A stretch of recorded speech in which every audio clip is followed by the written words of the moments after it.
So welcome in discover Rajasthan दोस्तों, keep discover keep learn. अपने कर रहे थे देखो ईओआरओ का पार्ट भी, नगर पालिका अधिनियम 2009।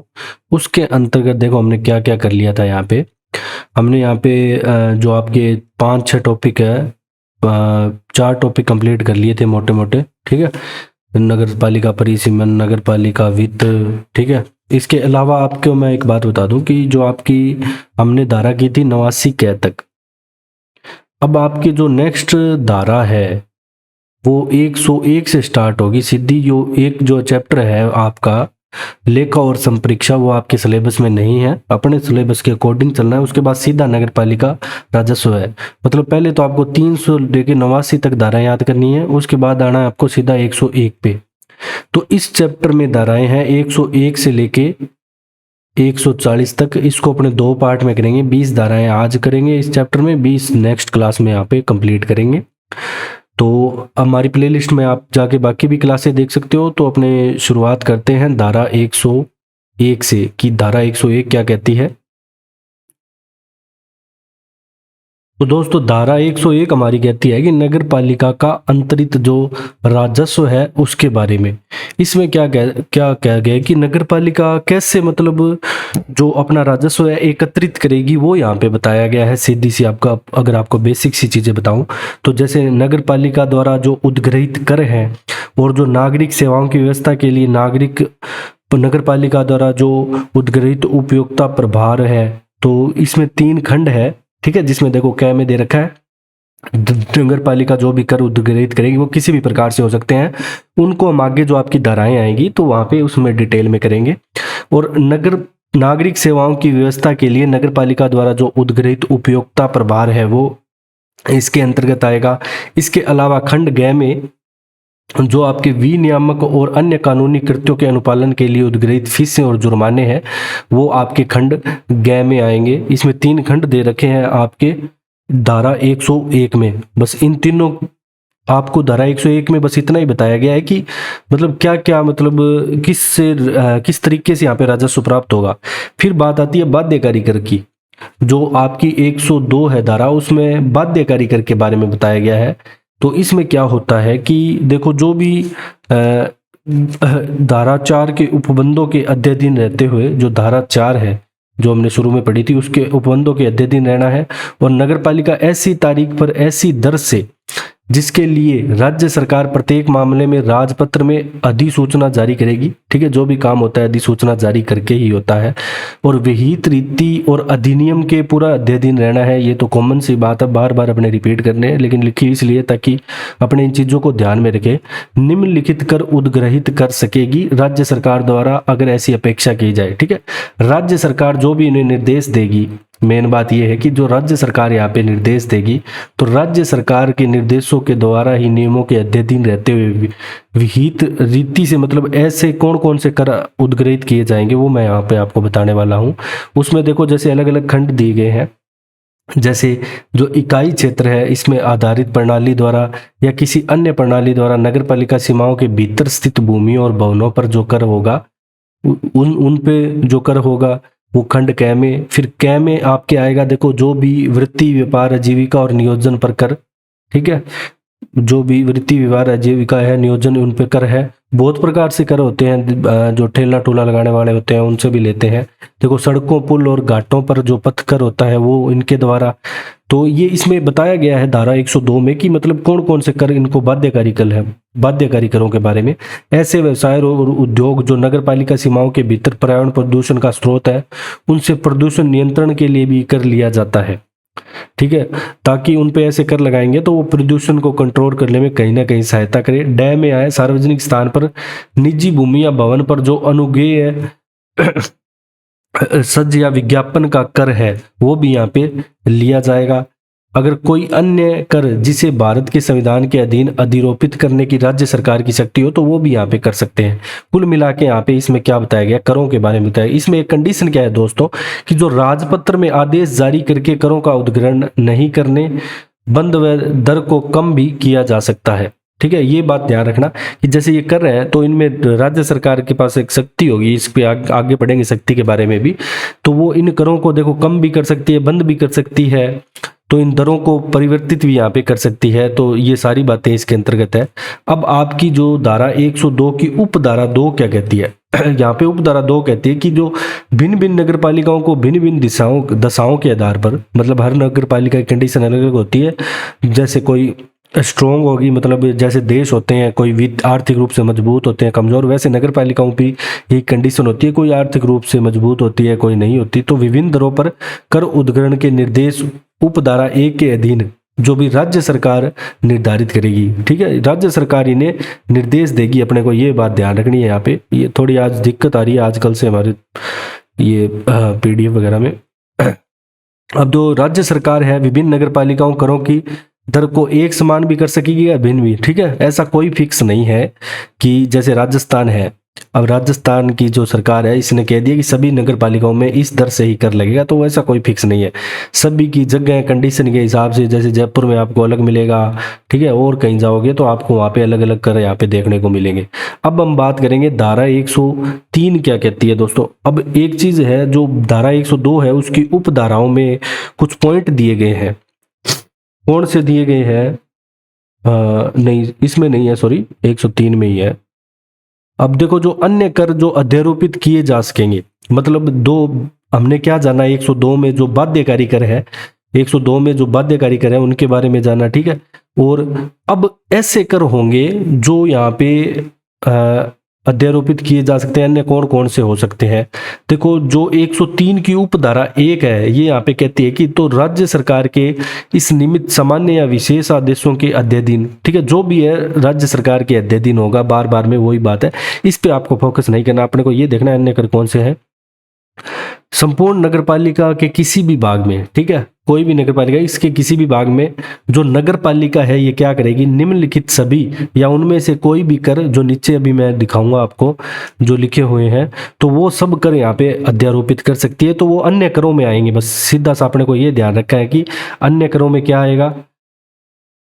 अन्य करों में यहाँ पे देखो, जो नगर पालिका के भीतर चलाए जाने वाले यान है, कोई भी प्रकार के जो कोई भी साधन चल रहे हैं किसी प्रकार के, लंगर डालने वाली नौकाओं पर रोशनी कर, ठीक है, जो भी रोशनी का है प्रोवाइड करा रही है नगर पालिका। तीर्थ यात्रियों और पर्यटकों पर विज्ञापन के लिए होर्डिंग लगाने पे जो कर है, वो आपने देखा होगा जो नगर पालिका वगैरह होती है तो उनके भी बहुत सारी जगह होते हैं, वहाँ पे वो खाली छोड़ देते हैं, कहते हैं नगर पालिका से संपर्क करो यहाँ पे अगर आपको प्रचार प्रसार करना है। तो वैसे ही अग्निकर, गैर आवासीय स्थानों में पार्किंग स्थानों की न्यूनता पर, ठीक है, पार्किंग जो भी दे प्रोवाइड करवाती है कई बार नगर पालिका, आपने देखा होगा बहुत सारी जगहों पे। और जो भी सभाएं वगैरह आयोजित होती हैं उन पे कर। इसके अलावा जो अन्य करों में आपके एक तो स्टाम्प शुल्क आएगा। स्टाम्प शुल्क क्या है कि 10% के अनधिक दर पर अधिभार, ठीक है, जो भी 10% इसमें रखा गया है इसकी लिमिट। अगर कोई भी कर जिसे संविधान के अधीन अध्यारोपित करने की राज्य सरकार को शक्ति हो तो इसके अलावा वो भी आ जाएगा। तो 102 में भी ये आ गया था कि इसके अलावा भी जो राज्य सरकार जो संविधान के अकॉर्डिंग चलना है, ऐसे आलतू फालतू कोई कर नहीं लगाने जनता पे। अब जो आपकी 103 की उपधारा 2 क्या कहती है कि इस धारा की कोई भी बात, ठीक है, जो हमने धारा पढ़ी, ऐसे कर के अधिरोपण उद्ग्रहण को प्राधिकृत न करेगी न ही समझी जाएगी यहाँ पे। ठीक है, जो राज्य सरकार को संविधान के अधीन यहाँ पे शक्ति नहीं है। देखो इसमें क्या कहा गया है कि जिनको राज्य में अधिरोपित या उद्ग्रहित करने की राज्य सरकार को संविधान के अधीन शक्ति नहीं है। जो हमने लास्ट में बात पढ़ी थी तो वही बात यहाँ पे कुल मिला के कही गई है जो 103 की उपधारा 2 में, कि इस धारा की देखो कोई भी बात है, जो भी ऊपर जो कर अधिरोपित कर रहे थे अपने अन्य कर, उनको प्राधिकृत या नहीं समझेगी जब तक कि जो राज्य में अधिरोपित या उद्ग्रहित करने की राज्य सरकार को संविधान के अधीन शक्ति नहीं है। ठीक है, तो मतलब जो भी काम होगा संविधान में के अधीन होगा। अब 103 की उपधारा 3 क्या कहती है कि करों का जो भी उद्ग्रहण, निर्धारण और संग्रहण है, ये सारे काम है, ये अधिनियम और उसके अधीन बनाए गए नियमों की उपविधियों और उपबंधों के अनुसार होंगे। ठीक है, ये तो सभी को पता है। लास्ट में देखो जो भी उपधारा होती है जिसका लास्ट पॉइंट मैक्सिमम यही होता है कि जो भी अपने पढ़ते हैं, जैसे अपने राजस्व पढ़ रहे हैं तो अब अपने क्या पढ़ रहे हैं, 102 में हमने पढ़ा बाध्यकारी कर और 3 में अपने अन्य कर पढ़ रहे हैं। तो अब जो भी कर लगाए जाएंगे ना, तो लास्ट वाली 103 में जैसे 3 उपधाराएं हैं, 1 2 पढ़ी हमने, फिर 3 पढ़ रहे हैं, तो 3 में अंतर्गत यही बताया गया है कि जो भी काम होगा नियमों के अध्ययन रहते हुए होगा, जो अधिनियम बनाया गया उसके। ठीक है, अब बात करते हैं धारा 104 यहाँ पे क्या कहती है दोस्तों। तो उपयोक्ता प्रभार उद्ग्रहित करने की शक्तियां आपकी आ जाएगी इसके अंतर्गत। जो भी उपयोक्ता प्रभार होगा, जिसमें क्या होगा कि जैसे नगर पालिका है, नगर पालिका जैसे जल निकास, मल वहन की व्यवस्था, जो भी ठोस अपशिष्ट प्रबंधन नगर पालिका के द्वारा यहाँ पे किया जाता है, और किसी भी प्रकार का जो भी यहाँ पे निर्माण, मरम्मत वगैरह, कोई भी ढालने के कार्य, लोक मार्गों पर सामग्री मलबे का ढेर है, अन्य कार्यों के लिए जो भी उपयोक्ता प्रभार उद्ग्रहित कर सकेगी यहाँ पे। ठीक है, जो भी इसके अलावा देखो और क्या होगा कि विभिन्न कालावधि के लिए विभिन्न प्रकार के यानों की जो पार्किंग के लिए है वो भी यहाँ पे। परंतु देखो राज्य सरकार क्या है कि नगर पालिका को यहाँ पे यथापूर्वक में किसी भी उपयोक्ता प्रभार के उद्ग्रहण का निर्देश देगी कि यहाँ पे आपको उपयोक्ता प्रभार इस प्रकार से लेना है। ठीक है, तो वो बात 104 में बताई गई है। 104 में क्या है कि मैक्सिमम देखो किसी भी कोई भी निर्माण कार्य हो रहा है, मरम्मत हो रही है, ढालने ढूंढने का कार्य हो रहा है, ठीक है, लोक मार्गों पर मलबे का ढेर ढूर लगा है, जहाँ पे नगर पालिका की संपत्ति का कैसे भी यूज कर रहा है, कुल मिला के बात ये है 104 में। अब 105 आपकी क्या कहती है कि फीस और जुर्माना उद्ग्रहित करने की शक्ति, कि नगर पालिका फीस और जुर्माने यहाँ पे किस हिसाब से लेगी, तो ये आपकी बताती है धारा 105। इसमें देखो खंड दिए गए हैं अलग अलग। जो 105 है इसमें देखो भवन योजना की जो भी मंजूरी है पूर्ण किए जाने का प्रमाण पत्र जारी किए जाने के लिए, जो भी भवन योजना है उसकी मंजूरी का प्रमाण पत्र उसका कर ले लेगी।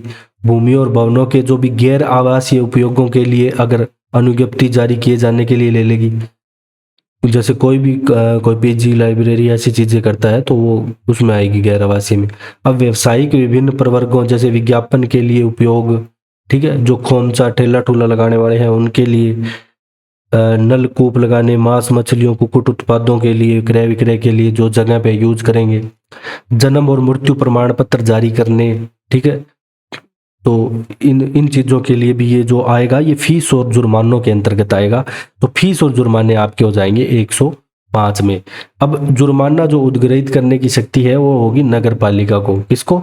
नगर पालिका को यहाँ पे होगी, ये यहाँ पे बताया गया। इसके अलावा अगर हम बात करें तो मैक्सिमम तो इतनी ही चीजें दी गई है। इसके अलावा देखो होटलों, थिएटर, सिनेमाघरों, इनमें भी जो लोक मनोरंजन के स्थल है वहाँ पे भी यहाँ पे पशुओं, ठीक है, गाड़ियों गुड़ियों का मेन देखो सब भी आ जाता है। आपको ऊपर वाला पॉइंट याद रख लेना। अब बात करेंगे हम धारा 106 की, जो कि विकास प्रभार और उद्ग्रहित करने की शक्ति यहाँ पे। अब विकास प्रभार क्या होता है दोस्तों? इसमें क्या होगा कि जो भवन, इसमें देखो कोई ऐसी बिल्डिंगें वगैरह होती है जिनकी ऊंचाई यहाँ पे खंड के में दी गई है कि 14 मीटर से अधिक ऊंचाई के अगर आवासीय भवन या गैर आवासीय भवन दोनों आ गए इसमें, पहले सिर्फ हम गैर आवासीय भवनों की बात कर रहे थे, पर किसी भी अगर विशिष्ट प्रवर्ग के मार्ग पर इसकी अवस्थिति है और विशेषता मंजूर निर्मित है, मतलब ऐसा नहीं कि कहीं भी, लेकिन कोई उसकी स्थिति ऐसी है वहां पे ऐसा दिया गया है कि इससे ऊंची बिल्डिंग नहीं होनी चाहिए, और अगर वहां पे है तो अगर उसको कर वगैरह देना पड़ेगा किसी विकास योजना के अनुसार। अगर उस क्षेत्र की उप विभाजन योजना अनुमोदित करते समय खंड ख में दिया गया है कि विद्यमान क्षेत्र के विकास और पुनर्विकास के लिए ऐसा विकास प्रभार उद्ग्रहित करेगी जो समय समय पर उपविधियों द्वारा अवधारित किया जाएगा। मतलब जो 14 कुल मिला के बात यह है कि ऐसी कोई जगह होगी जहाँ पे विकास कार्य, मतलब जो नगर पालिका के उसके अंतर्गत आ रहा है, तो 14 मीटर से ऊपर की जो बिल्डिंग है उनसे कर वगैरह लिया जाएगा। सीधी सी बात करें तो अब देखो जो भी ऐसा कार्य करने से पूर्व 106 की उपधारा 2 में क्या बताया गया, जो भी ऐसा कार्य करेंगे तो उससे पूर्व विकास जो भी करता है अग्रिम रूप से संदत किया जाएगा। ठीक है, पूर्ण विकास करता जो भी है करेगा उसको अग्रिम रूप से उसे संदत यहाँ पे किया जाएगा। अब उसकी 106 की उपधारा 3 क्या कहती है दोस्तों, कि जो भी पुनर्विकास के मामले में प्रकार की सभी निवासियों और विकास के लाभाग्रियों द्वारा संग्रहित की जाएगी। देखो वहां पे जो भी पुनर्विकास हो रहा है उसका जो भी उद्ग्रहण किया जाएगा कर वगैरह वहाँ के जो आसपास के रहने वाले हैं उनसे किया जाएगा। अब 106 की उपधारा 4 क्या कह रही है कि नगर पालिका ऐसे विकास प्रभार का लेखा भी रखेगी और अन्य प्रयोजन के लिए आयोजित नहीं करेगी। मतलब पूरा उसका लेखा जोखा यहाँ पे जो नगर पालिका है रखेगी, उसके बारे में बताया गया है।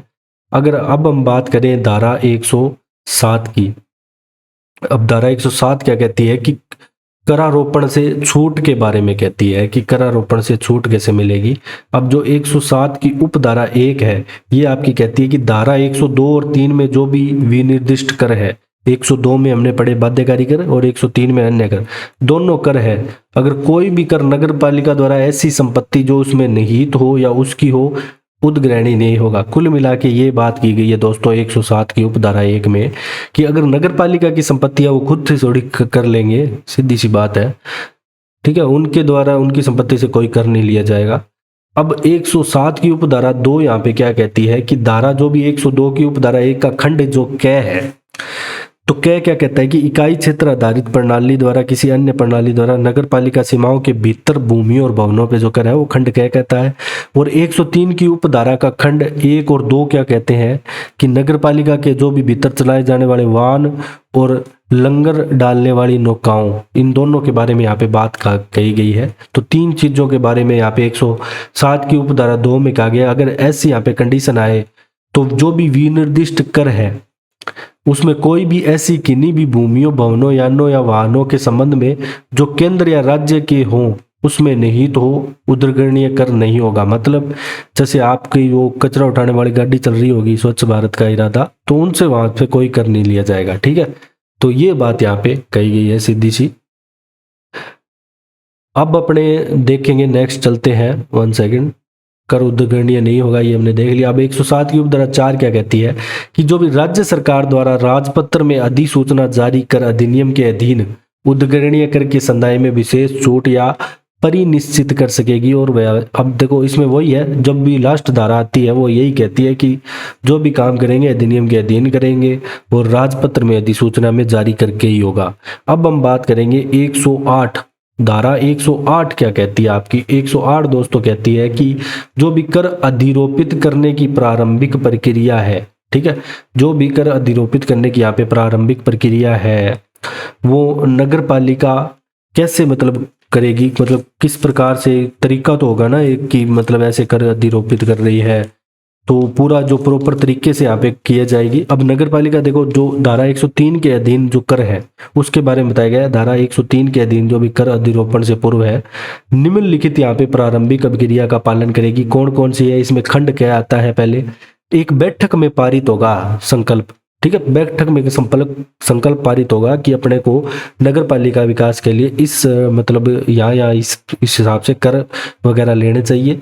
अब जो भी धारा 103 में विनिर्दिष्ट करों में किसी एक या अन्य का चयन करेगी कि भाई अब बहुत सारे मैंने बताए थे आपको रोशनी के, ठीक है, तो इसके अलावा विहित करने वाले जो भी नियमों का प्रारूप यहाँ पे पूरा प्रॉपर तरीके से यहाँ पे वो तैयार किया जाएगा। इसके बाद क्या होगा दोस्तों कि जो भी विहित करने वाले ऐसे नियम है निम्नलिखित, ऐसे नियमों में निम्नलिखित ये जो पॉइंट दिए गए हैं ये निर्दिष्ट करेगी। मतलब कुल मिला के बात यह है कि आपके जो 108 हम धारा पढ़ रहे हैं उसमें पूरी प्रक्रिया है कि कैसे करेगी, बैठक बुलाएगी, संकल्प लेगी। तो उसमें क्या है कि खंड दिए गए हैं 3 108 की धारा में, इसमें उपधारा नहीं है, खंड है। जैसे पूरा संकल्प पारित हुआ, अब उन व्यक्तियों या संपत्तियों अथवा दोनों के वर्ग जिन्हें नगर पालिका दायी बनाने का प्रस्ताव करती है, तो कोई भी छूटे जिन्हें वह देने का प्रस्ताव करती है। खंड कै में और ख में देखो वह रकम या दर जिस पर नगर पालिका प्रत्येक ऐसे व्यक्तियों के वर्ग को निर्धारित करने का प्रस्ताव करती है कि इससे इतना लेना है। अब भवनों का जो भूमियों का दोनों दर के मामले में प्रत्येक वर्ग के लिए मूल्यांकन का वह आधार जिस पर दर अध्यारोपित की जानी है कि किस आधार पे मतलब उनसे कर लिया जाएगा। ऐसे अन्य समस्त मामले जिनको विनिर्दिष्ट किए जाने राज्य सरकार की अपेक्षा करे तो आपके खंड क्या में। तो इसमें क्या है कि आपको बस इतना ध्यान रखना है 108 में 3 खंड है वैसे मोटे मोटे। अब देखो जो संकल्प पारित होगा, बैठक बुलाएगी, वही प्रक्रिया है इसके अंतर्गत, सीधा आप इतना याद रख लेना, इनमें मत जाना पूरा। अब जो आपका खंड क्या है वो अपने देखते हैं ठीक है, अभी क्या है कि हमारे जोड़ी इसमें सॉफ्टवेयर में दिक्कत आ गई थी, तो इसलिए अभी स्टार्ट करता हूं मैं। अब देखो दोस्तों, जो 108 का खंड ख क्या कहता है कि जो भी ऐसा संकल्प यहाँ पे पारित कर दिया गया हो, तब नगर पालिका इस प्रकार तैयार किए गए जो भी प्रारूप और नियमों का प्रथम अनुसूची में दिए गए एक प्रारूप में एक नोटिस के साथ यहाँ पे प्रकाशित किया जाएगा। ठीक है, नोटिस के साथ पूरा यहाँ पे प्रकाशित किया जाएगा। देखो पहले क्या हुआ कि बैठक हुई, फिर संकल्प पारित हुआ, फिर उसमें क्या डिसीजन लिया गया कि अपने को ये वाले कर यहाँ पे लगाने हैं। अन्य करों की जब बात करें तो ये ध्यान रखना, 108 में धारा 103 वाले कर लगाए जा रहे हैं, बाध्यकारी नहीं लगाए जा रहे। फिर अब ये प्रारूप यहाँ पे पूरा प्रकाशित हुआ। अब क्या है कि जो भी कर वगैरह यहाँ पे लगाए हुए प्रकाशित किया गया, उसके बाद नेक्स्ट क्या होता है यहाँ पे, जो भी कर या अधिरोपण का ये जो प्रस्तावित रकम दर है।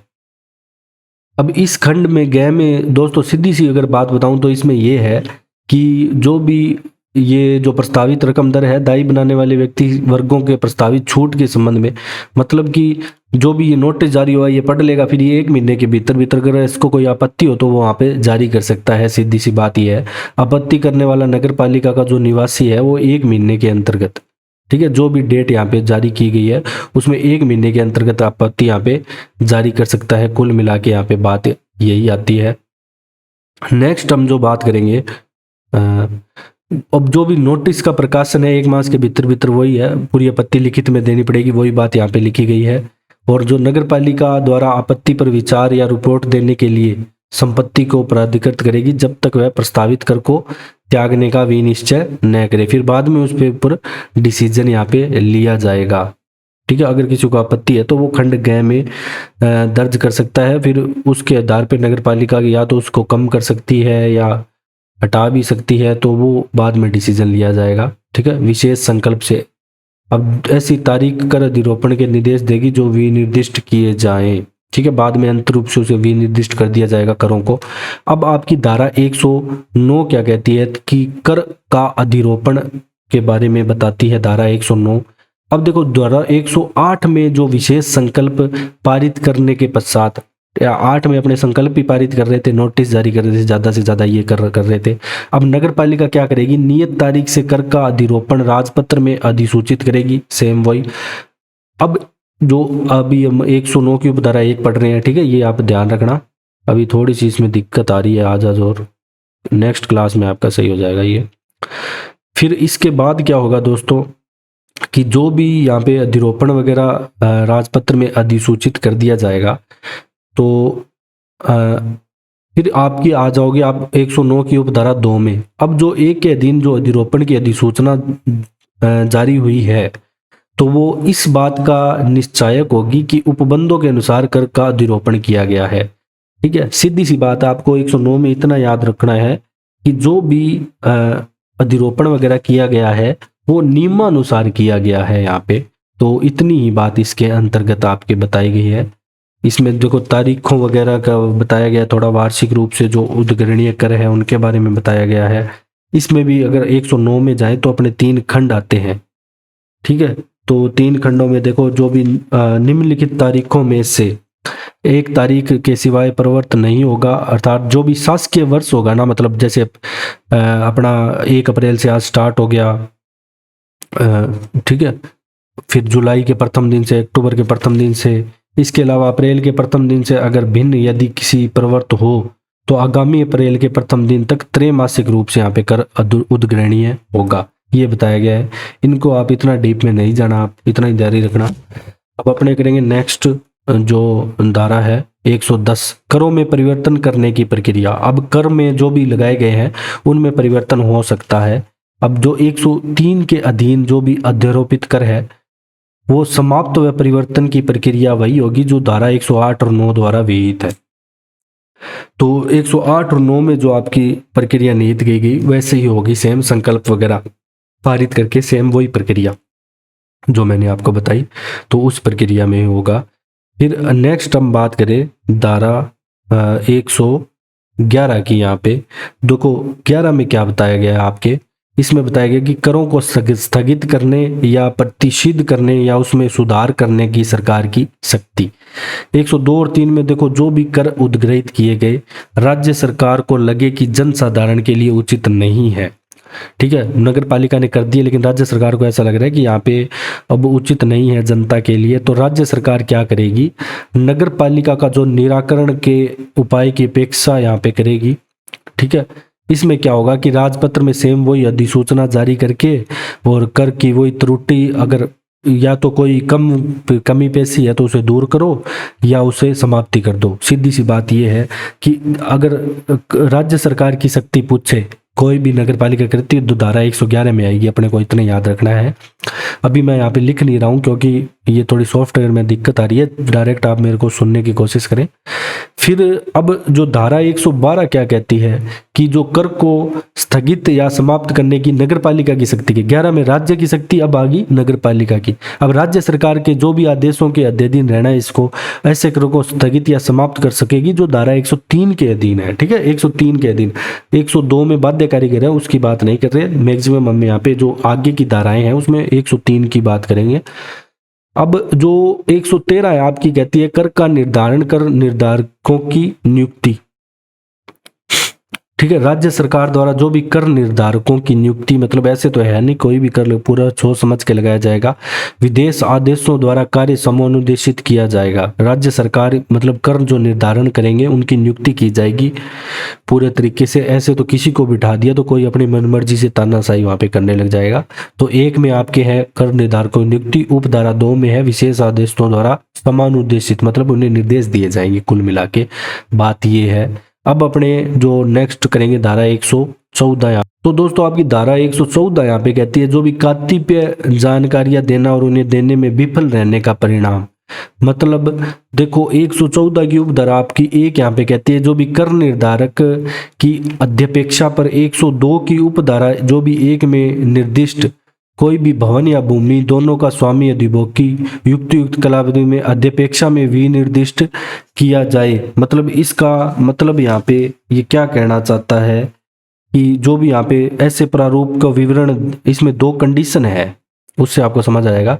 ऐसे प्रारूप में विवरण देने के लिए जो विहित किए जाए, ऐसी जानकारी देने के लिए जो व्यक्ति अवधारण करने के लिए अपेक्षित हो, जिसे धारा 120 के अधीन मूलतः उद्ग्रहणीय है। अब इसका जो उपधारा 2 क्या कहती है कि अध्यपेक्षा का अनुपालन या विनिर्दिष्ट कालावधि के भीतर करने में विफल या अनुपालन करने से इनकार करता है।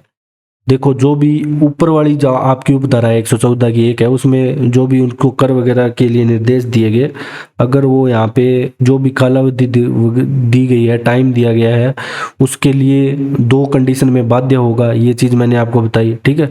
जो वहाँ का मालिक होगा उस भूमि का, वो वहाँ पे बाध्य होगा और उसे विवरण देना होगा अगर वह नहीं भरता है तो। अगर मान लो वह विफल होता है, ठीक है, जो भी कालावधि में फिर उसके अनुपालन से भी इनकार करता है तो जांच के पश्चात जो भी भवन भूमि या दोनों सर्वोत्तम जो भी डिसीजन लिया जाएगा उसे कर का निर्धारण किया जाएगा। मतलब कर एक्सेप्ट नहीं कर रहा वो, फिर भी उसे कर देना ही पड़ेगा। कुल मिला के 114 के अंतर्गत बात यही कही गई है, जो भी कतिपय की जानकारी देने और उन्हें देने में विफल का परिणाम होना।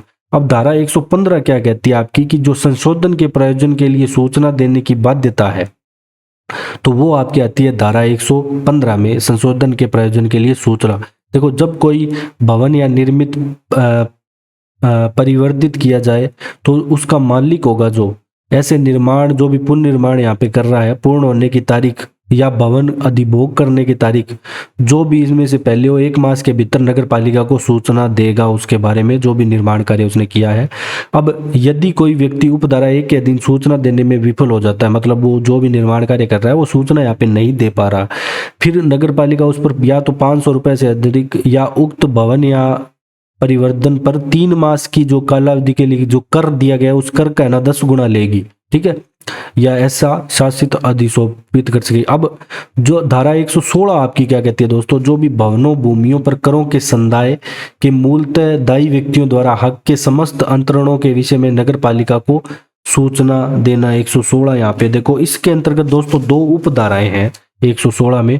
एक तो आपकी उपधारा 1 आती है, वो क्या कहती है, वो कहती है कि जब कभी भी कोई भवन या भूमि दोनों पर अधिरोपित कर के संदाय के लिए जो भी, देखो दायी व्यक्ति होता है, दायी का मतलब जो भी मालिक है, जो हक का अंतरण किया जाए, तो वह व्यक्ति हक का इस प्रकार अंतरण किया गया है कि कैसे, मतलब उसने हक लिया है तो पूरा बताइए। देखो इसमें क्या होता है कि कई बार वो किसी को बेच देता है प्रॉपर्टी वगैरह, तो अब जो दूसरा मालिक होगा वो पूरा उसको जानकारी देनी पड़ेगी। अब इसकी उपधारा 2 क्या कहती है, इसमें 2 कंडीशन है कि 2 इसमें ये कहती है दोस्तों कि अगर कोई व्यक्ति मर जाता है तो मान लो उसके जो भी संतान वगैरह है उसका अधिकार हो जाएगा, उसके नाम चढ़ेगी वो, तो उसको पूरी डिटेल यहाँ पे देनी पड़ेगी। तो 116 में यही है कि देखो दायी व्यक्ति मतलब जो आगे नेक्स्ट जो उसका हकदार होगा उसको पूरा नगर पालिका को सूचना देना होगा। अब जो सूचना का प्रारूप है 117 में बताया गया है, जो भी पूर्ववर्ती धारा के दिन दी जाने वाली सूचना है वो तो या तो दूसरी अनुसूची या अध्यस्थिति या तीसरी अनुसूची के प्रारूप में होगी, और जो भी अपेक्षित समस्त विशिष्टियों का स्पष्ट तौर पर और सही सही यहाँ पे कथन किया जाएगा, वो आपकी धारा 117 में है। 2 में देखो कोई भी सूचना यहाँ पे प्राप्त होने पर यदि आवश्यक समझे नगर पालिका तो उसे अंतरण की लिखित यदि कोई हो या उसकी प्रतिलिपि भी पेश की जाने, ठीक है, जो भी प्रतिलिपि भी मांग सकती है उसकी, जो भी अंतरण की, मतलब मैंने इसके नाम चढ़ा दिया तो वो प्रतिलिपि यहाँ पे बात कही गई है, तो वो भी आपकी धारा 117 की उपधारा 2 में। देखो आपको धारा 118 क्या कहती है कि जो भी अंतरित के नाम नगरपालिका रजिस्ट्रों में प्रतिस्थापन किया जाता है, ठीक है, जो जिसके मतलब दूसरे के नाम चलेगी तो वहाँ पे नगरपालिका प्रतिस्थापन करेगी, सीधी बात है, जो मूलतः दायी है उसी में रजिस्टर में उसका नाम चढ़ेगा, तो वो 118 में है। तो जो 116 से आपको 120 तक धारा है ना, वो यही इसमें बताया गया है, अंतरण वगैरह का मतलब ट्रांसफर संपत्ति हो रही है। तो अब धारा 119 क्या कहती है कि अंतरण की सूचना के अभाव में भवनों भूमियों करों के संदाय का दायित्व का बना रहना, वो धारा आपकी 119 बताती है, ठीक है। उसमें क्या है कि देखो जो इसमें भी 2 उपधाराएं हैं, एक में है कि भवन या भूमि दोनों पर जो अधिरोपित करके संदाय के लिए मूलतः दायी जो प्रत्येक व्यक्ति है जो नगर पालिका को अंतरण की सूचना दिए बिना हक का अंतरण कर देता है, तो उसके संबंध पर संदेह समस्त करों के लिए तब तक दायी रहेगा जब तक वह सूचना न दे, ठीक है। तो मतलब उसको सूचना देनी पड़ेगी कुल मिला के, नहीं तो उस पर कर वगैरह पूरा दायी रहेगा। अब मान लो कोई किसी को बेच रहा है तो उसको भी नगर पालिका को सूचना देनी पड़ेगी।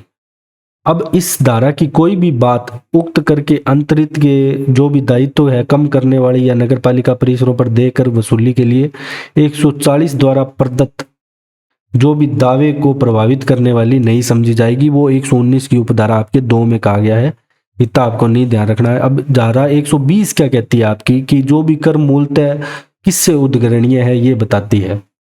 देखो इसमें भी 2 उपधाराएं हैं।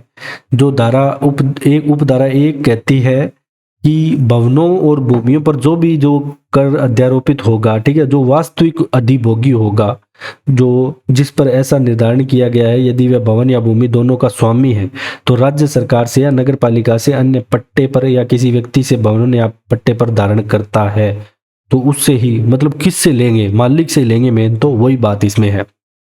अब जो इसकी उपधारा 1 में जो अंतर्विष्ट उपबंधों के अध्ययन रहते हुए 120 की उपधारा 1 में, तो जब दी संपत्ति पट्टे पर किसी को दी गई हो या उसके उप पट्टे पर दी गई हो, ठीक है, पट्टे पर दी गई हो तो पट्टे कर्ता भरेगा, अगर उप पट्टे पे दी गई हो तो विशिष्ट पट्टा कर्ता भरेगा, यदि संपत्ति पट्टे पर न दी गई हो उस व्यक्ति से जिसे उस पट्टे पर देने का अधिकार नहीं था तो वो भरेगा। तो ये बात है इसमें कि कर कौन भरेगा, तो वो धारा 120 में आएगा। अब आपका जो ये टॉपिक है अभी राजस्व वाला समाप्त तो नहीं हुआ, अभी इसमें धारा 20 बची हुई है। आज की क्लास के लिए माफ़ी चाहते हैं हम, थोड़ी सी यहाँ पे प्रॉब्लम आ रही थी, मैं यहाँ पे कुछ आपको लिख नहीं पाया, तो थोड़ा कॉर्पोरेट करें। अगर आपको हमारा कंटेंट पसंद आया तो शेयर एंड सब्सक्राइब जरूर करें। Thanks for joining discover Rajasthan.